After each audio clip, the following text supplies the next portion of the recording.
गीता अध्ययन के इस सेशन में आप सभी का स्वागत, जहां हम हर रोज भगवत गीता को जानने के लिए एकत्रित होते हैं राणा सर से। आज एक खास दिन है। आज के दिन जिन्होंने हमें मेरे को एटलीस्ट पिछले 2 साल में बहुत कुछ सिखाया, डॉक्टर के अग्रवाल जी आज 1 वर्ष पूरे हुए हमसे अलग हुए। उन्हें दो कि वो अलग तो नहीं हुए हैं, हर रोज उनकी वीडियोस के थ्रू या उनके पास जैसे कहीं इतना जो भी नॉलेज था उन्हें था कि मैं हमेशा कहा करते थे कि नचिकेता फायर की बात करते थे कि नचिकेता फायर मीन्स जो भी आपके पास है या जो भी आपने सीखा उसमें पहले ये सोचो कि जो भी मैं पढ़ के आया स्कूल में या कहीं से भी मैंने उससे क्या सीखा और मैं उससे लोगों का भला कैसे कर सकता हूँ। और पूरी लाइफ में ही उन्होंने पूरी तरह से जितना हो सका, मीन्स लकी हैं हम कि उन्होंने हर चीज की वीडियो बना के रखी है। जो कुछ हम नहीं भी जल्दी वो हमसे अलग हो गए, लेकिन जो नहीं सीख पाए तो वीडियोस के थ्रू वो हम सीख पा रहे हैं। बहुत सारे मैसेजेस, बहुत सारी चीजें वो सिखा के गए हैं। कहा करते थे कि जो भी करो दिल से करो, अपना 100% दो। और कहते थे कि अगर आप ये जानना चाहते हो कि कोई काम सही है या गलत है तो फर्स्ट थॉट जो आपके मन में आता है इसका मतलब वो काम सही है। उसके बाद तो फिर हम मैनिपुलेट करने लग जाते हैं चीजों को कि इससे क्या ऐसे ठीक हो सकता है, किसी को अच्छा लगेगा नहीं लगेगा। जो फर्स्ट थॉट आपके मन में आए वही सही चीज है। और फिर उन्होंने ये भी बताया कि आप कोई भी व्यक्ति गलत नहीं होता, हर कोई डिफरेंट होता है, अलग होता है, तो गलत कोई नहीं है। जब भी किसी के मन में ऐसा भाव आए कि द्वेष का भाव आए या लगे कि ये गलत कर रहा है तो ये सोचो कि वो डिफरेंट है, वो उसको उस चीज का नॉलेज नहीं होगा या फिर वो अपने तरीके से उस चीज को करना चाहता है, तो शायद हमारे मन में वो द्वेष भाव नहीं आएगा। और एक आपका जो लक्ष्य पे अगर ध्यान रहेगा तो आप छोटी छोटी चीजों से डिस्ट्रैक्ट नहीं होंगे या छोटी छोटी चीजों में उलझकर अपना टाइम व्यर्थ नहीं गवाओगे। आपका ध्यान अपनी जर्नी को हमने जैसे कंप्लीट करके गए, वो मोक्ष की जो राणा सर बात करते हैं तो 100% श्योरिटी है कि सर को तो मोक्ष मिला ही होगा, क्योंकि इतना डेडिकेशन से वो पूरी सोसाइटी के लिए काम करके गए हैं। सर के लिए बहुत बहुत प्रार्थनाएं और बहुत बहुत थैंक यू। जहाँ पे भी हो सर, खुश रहें और हमेशा अपने ज्ञान की वर्षा हमेशा ही हम पर इसी तरह करते रहें। Having said that, now I request Radha sir to please start the session today. Pranam sir. ॐ वसुदेव सुतं देवं कंसचाणूरमर्दनं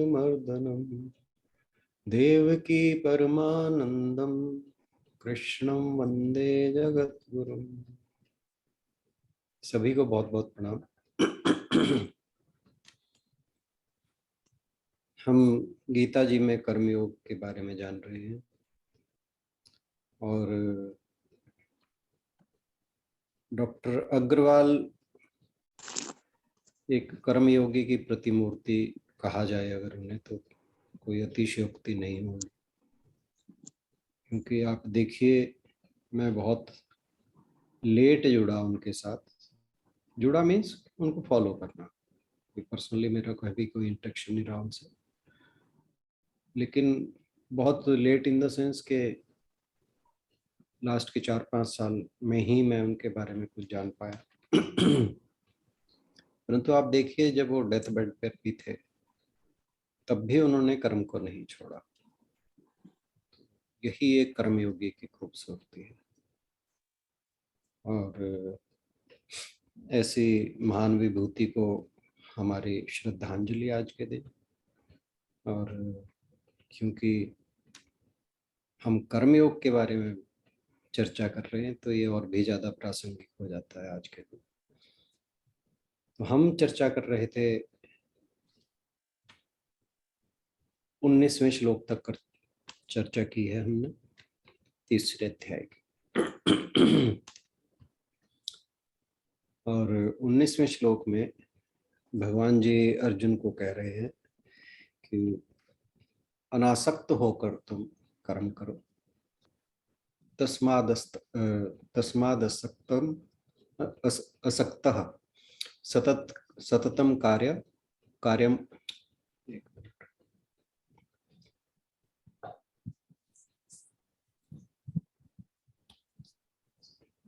तस्माद् सक्तः सततम कार्यम कर्म समाचर असक्तो हयाचरन कर्म परमाप्नोति पुरुषः।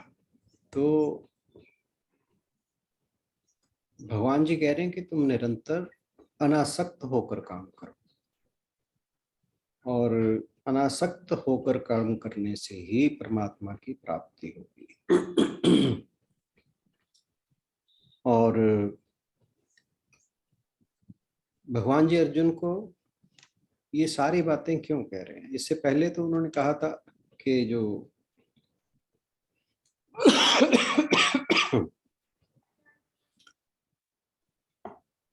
जो व्यक्ति आत्म तृप्त होता है, आत्म संतुष्ट होता है और आत्मरत होता है, उसके लिए कर्म करना शेष नहीं रह जाता। तो नेचुरली अर्जुन के मन में एक भाव तो आएगा ही कि भगवान जी फिर मुझे क्यों। शुरुआत भी इसी प्रश्न से की थी इस चैप्टर की, कि मुझे आप इस घोर युद्ध में क्यों धकेल रहे हैं। तो फिर जब यहाँ पर बात हुई कि जो आत्मरत है, आत्म तृप्त है और आत्म संतुष्ट है, उसके लिए कर्म करना शेष नहीं रह जाता, तो नेचुरल है कि अर्जुन के मन में ये बात आएगी कि फिर मुझे कर्म करने के लिए क्यों कहा जा रहा है। तो ये 19 और जो 20 श्लोक हैं, ये दोनों श्लोक इसी बात को लेकर हैं, इसी बात का उत्तर है कि अर्जुन के मन में कहीं यह ना रह जाए कि भगवान जी कह कुछ और रहे हैं और मुझसे करवा कुछ और। तो इसीलिए भगवान जी ने 19वें श्लोक में कहा कि तुम यह ऐसा करते रहो, अनासक्त होकर कर्म करते रहो, और इसी से ही परमात्मा की प्राप्ति हो जाएगी। और उसी बात को फिर आगे रखते हुए जो भगवान जी कहते हैं वो 20वें श्लोक में कि आशु बहन जी जरा श्लोक पढ़ दें, फिर हम इस पर डिस्कस करते हैं। कर्मणैव हि संसिद्धि, कर्मणैव हि संसिद्धि, मा स्थिता जनकादयः, मा स्थिता जनकादयः, लोकसंग्रहमेवापि, लोकसंग्रहमेवापि सम्पश्यन् कर्तुमर्हसि, सम्पश्यन् कर्तुमर्हसि। कर्मणा कर्म से, एव ही निश्चय ही, संसिद्धिम पूर्णता में, आस्थितः स्थित, जनक आदयः जनक तथा अन्य राजा, लोक संग्रहम सामान्य लोग, एव अपि भी, संपश्यन विचार करते हुए, कर्तुम करने के लिए, अहर्षि योग्य हो। जनक जैसे राजाओं ने केवल नियत कर्मों को करने से ही सिद्धि प्राप्त की, अतः सामान्य जनों को शिक्षित करने की दृष्टि से तुम्हें कर्म करना चाहिए। तो भगवान जी ने 19वें श्लोक में अर्जुन से कहा कि तुम्हें जरा डिस्टरबेंस देखना कहाँ हाँ जी सर। कि तुम्हें सतत रूप से कर्म का निष्पादन करना है, लेकिन अनासक्त भाव से, और उसी से ही परमात्म तत्व की प्राप्ति होगी। फिर इसके लिए वो यहाँ पर 20वें श्लोक में ऐसे लोगों का उदाहरण दे रहे हैं जिन्हें कर्मयोग के माध्यम से ही मुक्ति प्राप्त हुई, और वे वास्तव में अर्जुन को ये समझाना चाह रहे हैं कि कर्म योग कोई ऐसी चीज नहीं है कि उसे छोड़कर और जंगल में जाकर भगवान को प्राप्त करना ज्यादा इजी है, कि इसके द्वारा भी ये संभव है। ये भी मार्ग वहीं लेकर जाता है। और ऐसा करना जरूरी क्यों है, उसके लिए वो जनक आदि जो राजा हैं उनका उदाहरण देते हैं। भगवान जी अर्जुन को थोड़ा काम करते हुए कहते हैं कि तुम क्योंकि राजकुमार हो, साहसी हो, पुरुषार्थी भी हो, और इसलिए जो मैंने तुम्हें कहा कि तुम्हारा कर्म में अधिकार है, वो इसलिए कहा कि तुम्हारा प्रारब्ध ही यही है। अगर तुम राजवंशी ना होते, राजकुमार ना होते तो फिर हो सकता है कि तुम कुछ और मार्ग का भी अनुसरण कर सकते थे, लेकिन क्योंकि तुम राजकुमार हो, एक प्रजा के प्रति तुम्हारा दायित्व है, और प्रजा का कल्याण करना किसी भी राज परिवार के सदस्य का एक कर्तव्य कर्म है। तो अगर तुम जाकर ये सब छोड़ छाड़ कर वन में बैठ जाओगे तो जो प्रारब्ध का ऋण है, जिसके फलस्वरूप तुम राजकुमार बने हो, राजघराने में तुम्हारा जन्म हुआ है, तो उस ऋण को कैसे चुका पाओगे? वो ऋण नहीं छूटेगा।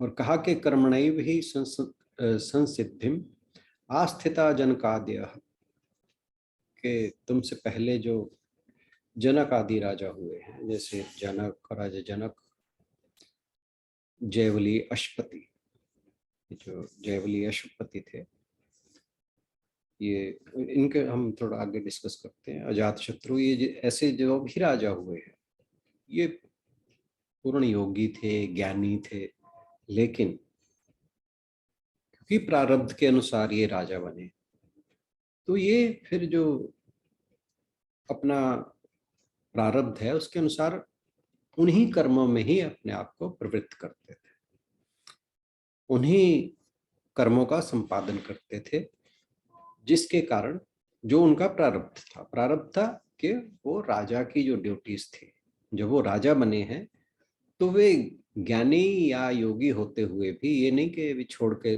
सब कुछ जंगलों में बैठ सकते, उन्होंने वहीं पर रहकर अपने कर्मों का निष्पादन किया प्रवृत्त रूप से, प्रवृत्ति मार्ग के द्वारा। प्रवृत्ति का मार्ग, दो मार्ग हैं कर्म करने के, एक तो प्रवृत्ति यानी इंडल्ज होके काम करना, दूसरा निवृत्ति छोड़ के करना, जैसे जंगलों में जाकर या कोई संन्यास आदि लेकर। तो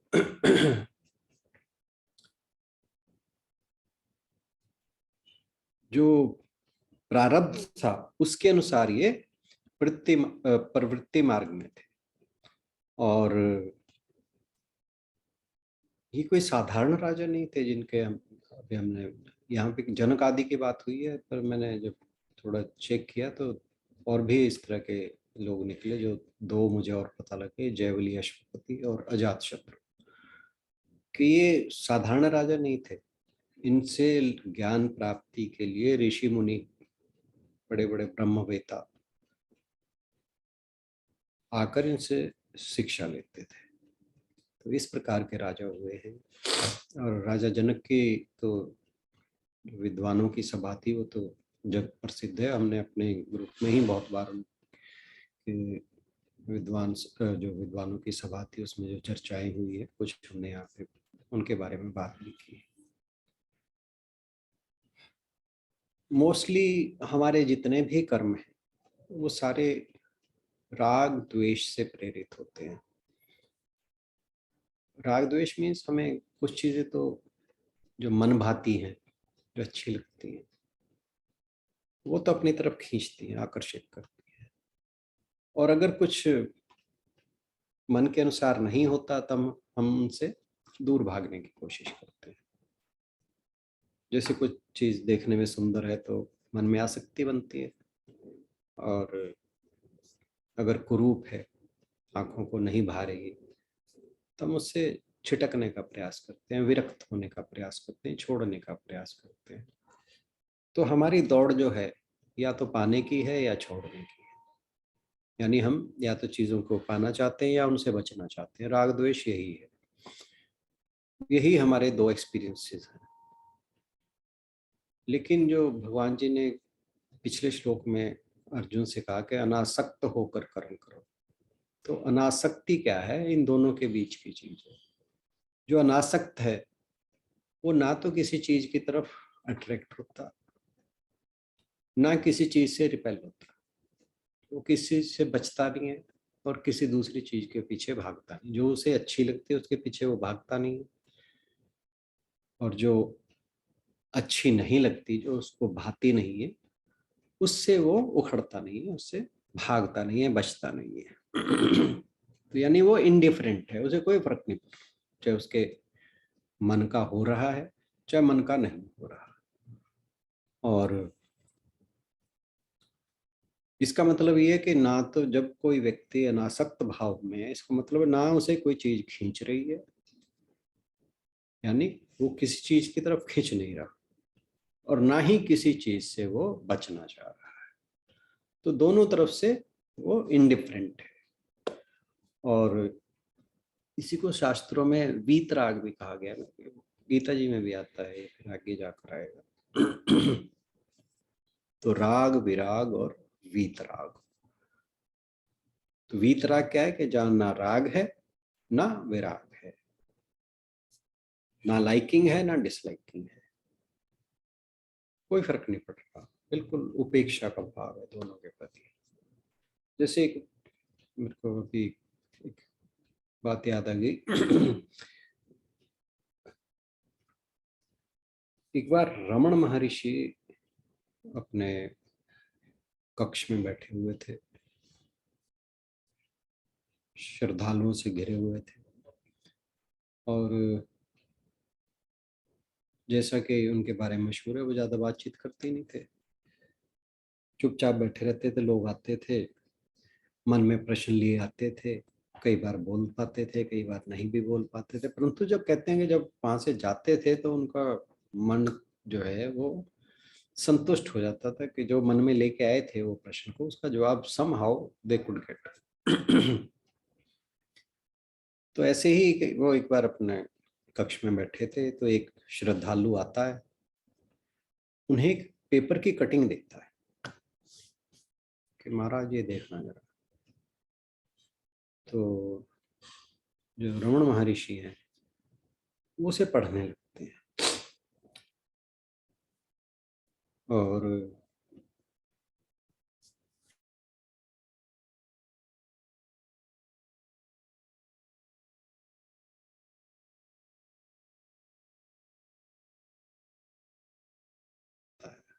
क्यों होता है? क्योंकि वो जो पेपर की कटिंग थी उसमें एक आर्टिकल था जिसके अंदर रमण महर्षि के बारे में कुछ उल्टा सीधा लिखा हुआ था। तो रमण महर्षि उसे पढ़ते जा रहे हैं और उसके अंदर ग्रामेटिकल करेक्शंस करते जा रहे हैं। वो बड़ा हैरान हुआ, कहने लगा कि महाराज इसमें आपके बारे में कुछ उल्टी सीधी बातें लिखी हैं। कहते नहीं तो, ये तो किसी रमण के बारे में लिखा है इसमें कुछ। तो ये अनअटैचमेंट है। तो जब व्यक्ति इस भाव में स्थित हो जाता है तो फिर उसके मन में राग द्वेष नाम की चीज रह ही नहीं जाती। तो जो राजा जनक आदि की बात हो रही है वो इसी भाव के लोग थे। वो राग द्वेष से बिल्कुल ऊपर उठ चुके थे। उनकी लाइफ बहुत ही अलग थी। और इनके जो कर्म भी होते हैं, इन महापुरुषों के जो कर्म भी होते हैं, वो जो हम यज्ञ, सृष्टि चक्र के यज्ञ कर्म की बात करते हैं, वो वाले कर्म होते हैं। लोक संग्रह के लिए, लोक संग्रह मीन्स लोक हित के लिए, दूसरों के लाभ के लिए, no self involve, self small S वाला स्वार्थ, कोई स्वार्थ इन्वॉल्व नहीं है इसके। उनका जीवन जो है वो सिर्फ सेवा और लोक कल्याण के लिए होता है। यही उनके कर्म है, क्योंकि उनके लिए जगत का सारा भेद मिट गया है, यानी अद्वैत बुद्धि, नो टू, द्वैत कहीं नहीं है, सब कुछ वो है ना, एको हम द्वितीय द्वितीयो नास्ति, कि सब कुछ एक ही, दो दूसरा कुछ नहीं है। वो हर जगह सिर्फ और सिर्फ ईश्वर को देखते हैं, और यही भावना उनके अंदर निरंतर बनी रहती है। तो फिर जो भी कर्म करेंगे वो किसके लिए होगा? वो उस सृष्टि चक्र के लिए ही है, सबके कल्याण के लिए है। तो इसलिए उनका जो भी कर्म होता है वो केवल लोकहित में होता है। एक्चुअली जो इस तरह के महापुरुष होते हैं, उनका over a period of time, a long period of time, ये जो लोकहित के कर्म करते करते उनका स्वभाव ऐसा हो जाता है कि वो और कुछ कर ही नहीं पाते। वो जो कुछ भी करते हैं वो केवल और केवल लोक कल्याण के लिए होता है, और उनके अंदर कोई और ख्याल आता ही नहीं है। और जो भी कर्म होता है उनका सिर्फ लोक कल्याण के लिए होता है, जिसमें स्वार्थ का कहीं कोई समावेश नहीं है। यानी अनजाने में भी उनसे कोई दूसरी प्रकार का स्वार्थ पूर्ण कर्म नहीं हो सकता, केवल और केवल क्योंकि वो उनकी नेचर बन जाती है। That is their second nature. Second क्या, फर्स्ट ही कह लीजिए। That is their very nature. They can't do anything for themselves. वो जो कुछ भी करते हैं सिर्फ और सिर्फ लोक कल्याण के लिए करते हैं, उनसे दूसरा कोई कर्म होता ही नहीं है, किसी और चीज की संभावना ही नहीं बचती। और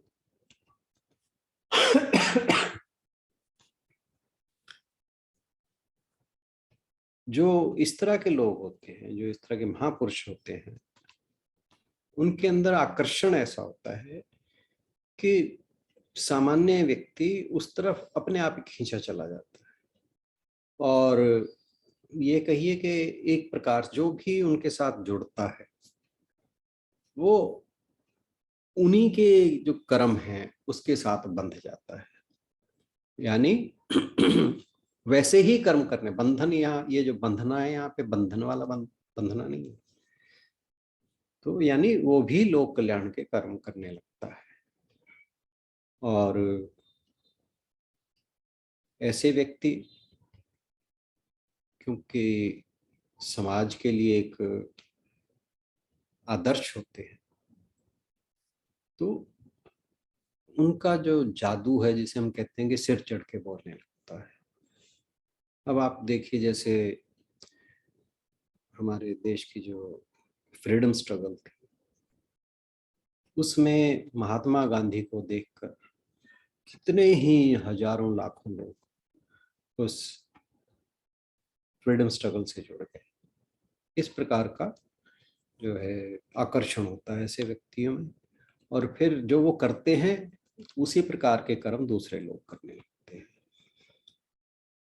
अब जहाँ राजा जनक की बात आ रही थी, राजा जनक के पास आपको ध्यान होगा महर्षि वेद व्यास जी ने अपने जो पुत्र थे सुखदेव जी, उनको शिक्षा प्राप्त करने के लिए राजा जनक के पास भेजा था।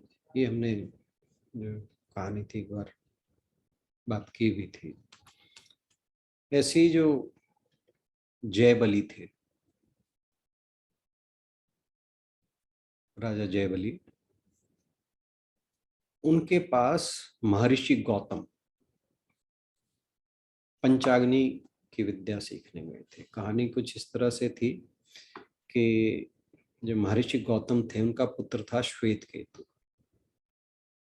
वो पांचाल देश के राजा जो थे जयबली, उनकी राजसभा में गया और राजा जयबली ने उनसे पूछा कि तुम कौन हो। उन्होंने कहा कि मैं महर्षि गौतम का पुत्र श्वेत केतु हूँ।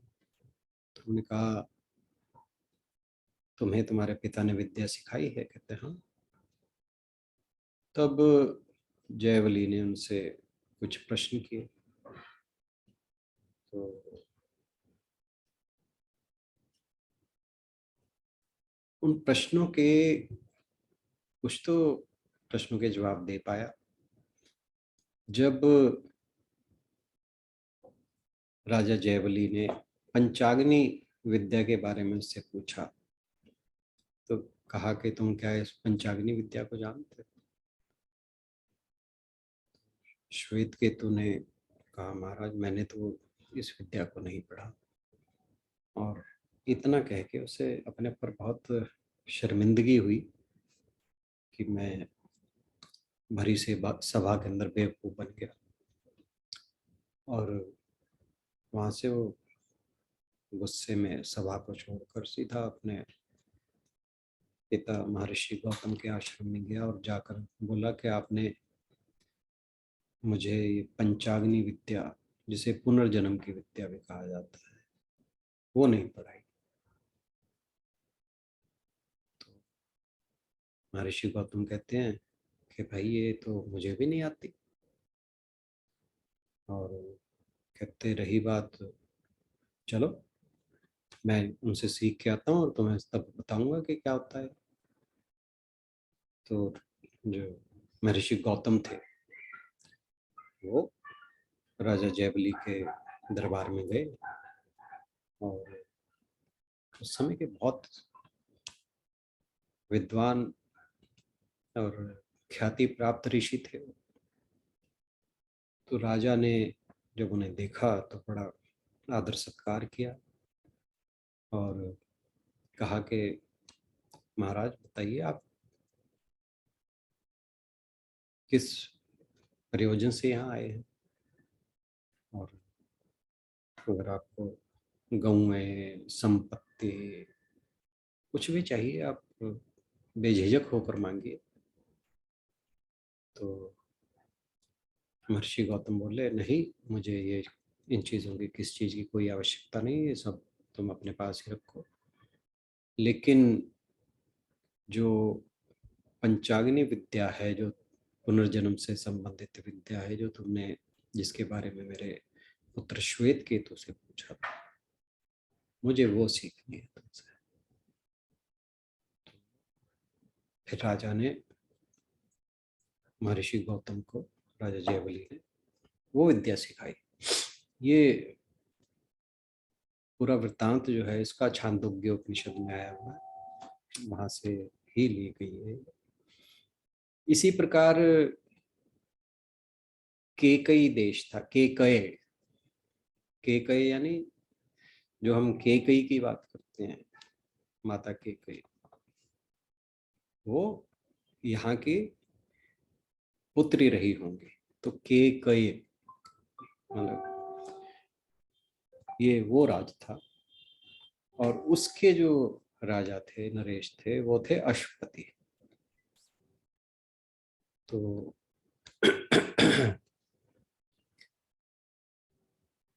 वो भी बहुत ज्ञानी थे, विद्वान थे। कहते एक बार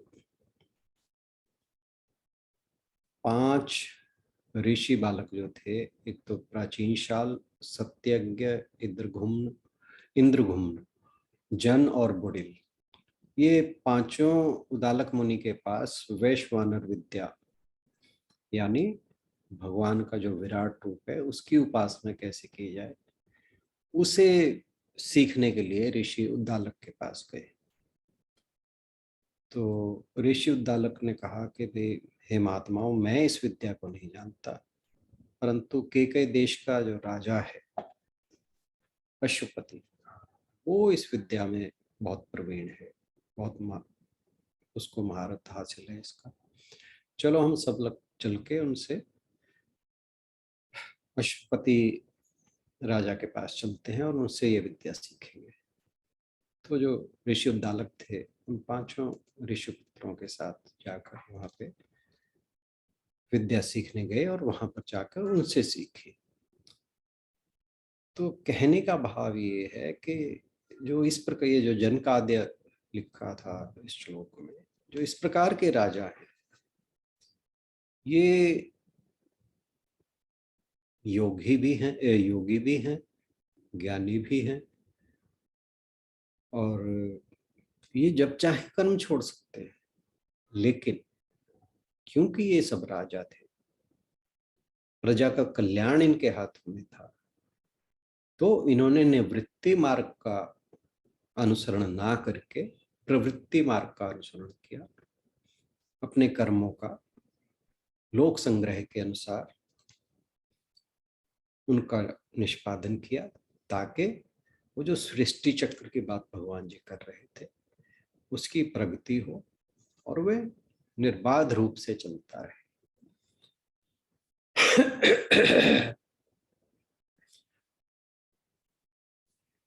अब जो कोई भी किसी भी राज्य की प्रजा जो है, किसी भी देश की प्रजा जो है, ऐसे व्यक्ति को क्यों चुनेगी? क्योंकि वो किसी भी चीज में आसक्त नहीं है, तो निष्पक्ष होगा, प्रजा के हित में सोचेगा, लोगों के कल्याण के लिए सोचेगा, किसी के प्रभाव में नहीं आएगा। ज्ञानी है तो उसे सही और गलत का विवेक भी होगा। तो भगवान जी अर्जुन को कहते हैं कि जब ऐसे ज्ञानी, ऐसे योगी, जब वे कर्मों का निष्पादन कर सकते हैं, कर्तव्य कर्म कर सकते हैं बिना आसक्त हो, तो तुम भी अगर इस प्रकार के कर्म करोगे तो तुम भी उस परमात्मा प्राप्ति की ओर निसंदेह बढ़ जाओगे। और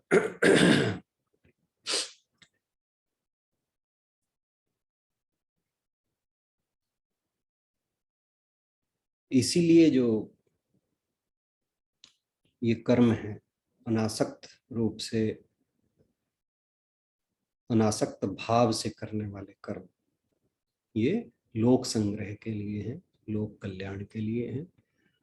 और इससे पहले के श्लोक में भगवान जी पहले ही कह चुके हैं कि इनसे परमात्म तत्व की प्राप्ति होगी। तो आज के लिए इतना ही। धन्यवाद।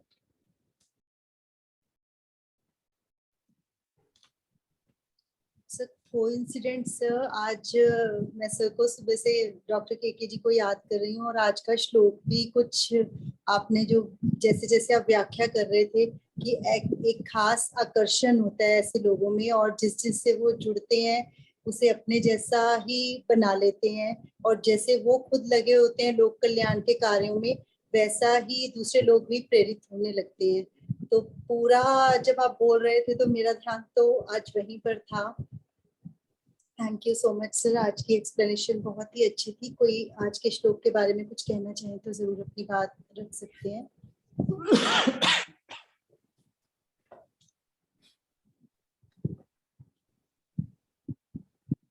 आज तो समय भी हमारे पास है।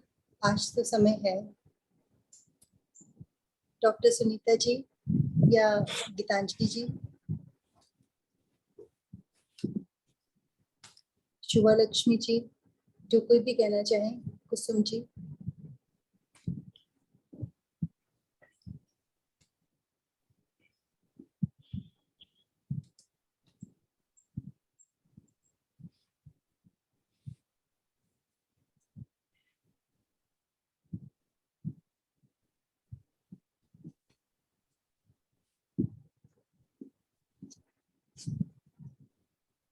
चलिए फिर समापन की ओर बढ़ते हैं।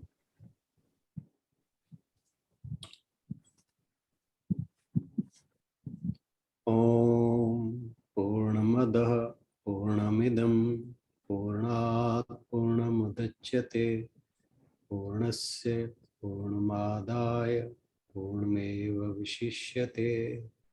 ओम शांति शांति शांति। सभी को बहुत बहुत प्रणाम और इस चर्चा में जुड़ने के लिए बहुत बहुत धन्यवाद। सभी की ओर से सर को प्रणाम और कल मिलते हैं अगले सेशन में। आप सभी का हर रोज समय पर सम्मिलित होने के लिए बहुत बहुत धन्यवाद।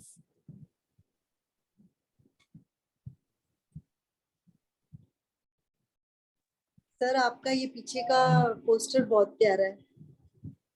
ओके।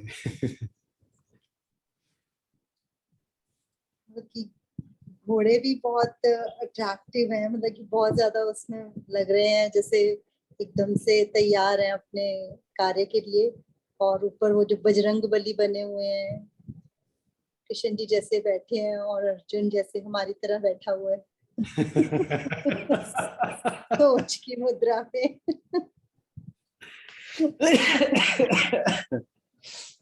बहुत ही प्यारा है सर।